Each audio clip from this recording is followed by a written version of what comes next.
خو چې فيه د قرآن آیت ورکړي ناروا خو بیا نه یې ورکړي کوډ خو بیا نه یې ورکړي د یو کافر نوم خو بیا نه یې پکې لیکلی خلک یو خیرات وکړي یو کور ته وریجې پخې کړي یو شوله پخه کړي یو حلوا پخه کړي هغه ملایان نن باندې ودرول وایي دا به نه پخوي بیا مردارېږي عجیبه خبره عجیبه ناشنا منطق راغلی سر په خلاص که نه رسول الله صلی الله یار د حق دغه مذهب دی دا د جنجال د ختمېدو لار ده او که سړی وایي یا د جنجال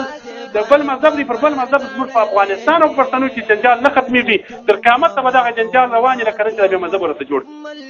که ختمېدی د امام صاحب پر مذهب به ختمېږي د امام صاحب د مذهب علما به کښې نه وو په مابین هغه به سر راغواړو مسایل به د امام صاحب پر مذهب حلوو چې د مقلد تقلید کوي لکه د نن زمانې ډېر خلک بس د هر چا د اردو خبره رالل بالا موږ منو د کراچي چې هره اردو رساله ماته رالل دا 1000 کاله دین فردومه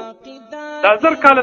د خپل مشران ګرده پر ناروا بولم زموږ مشرانو چې کوم دین باندې روا وه نن هغه خلک راته ناروا بولي که نه زموږ مشرانو په دغه سره کم خیراتونه نه کول بس بولسمو تقلید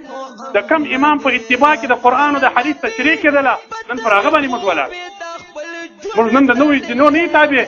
چې د فلانکي ځای اردو فتوا راغلې ده د فلانکي ځای اردو رساله راغلې ده موږ د امام ابو حنیفه رحمه الله د مذهب مقلدین یو که د امام صاحب پر مذهب باندې که اردو والا یي که پښتو والا یي که پارټي که عربي چې څوک زموږ سره اتفاق کوي هغه زموږ ورور دی په افغانستان کې ځای لري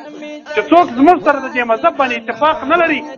چې په هر نامه وي چې په هره ژبه باندې وي زموږ نه دي په کار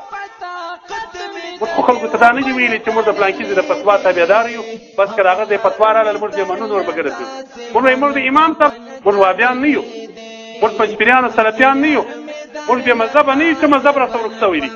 موږ چې دا 1000 کاله په افغانستان کې کم دین دی پر هغه دین زموږ امارت نن ولاړ چې دا 1000 کاله په افغانستان کې د کم امام تقلید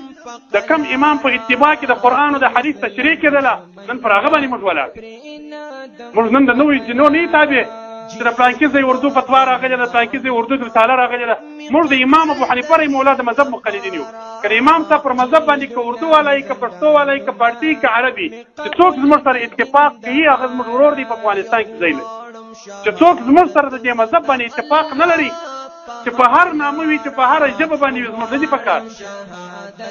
موږ خو خلکو ته دا نه دي ویلي چې موږ د فلانکي ځای د فتوا تابعدار یو بس که د هغه ځای فتوا راغله موږ یې منو نور به ګرځو موږ وایي موږ د امام صاحب تقلید کړی دي وویل لمن قلد المقلد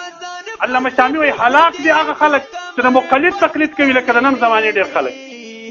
بس د هر چا د اردو خبره رالل بالا موږ منو د کراچي چې هره اردو رساله ماته رالل دا 1000 کاله دین فردومه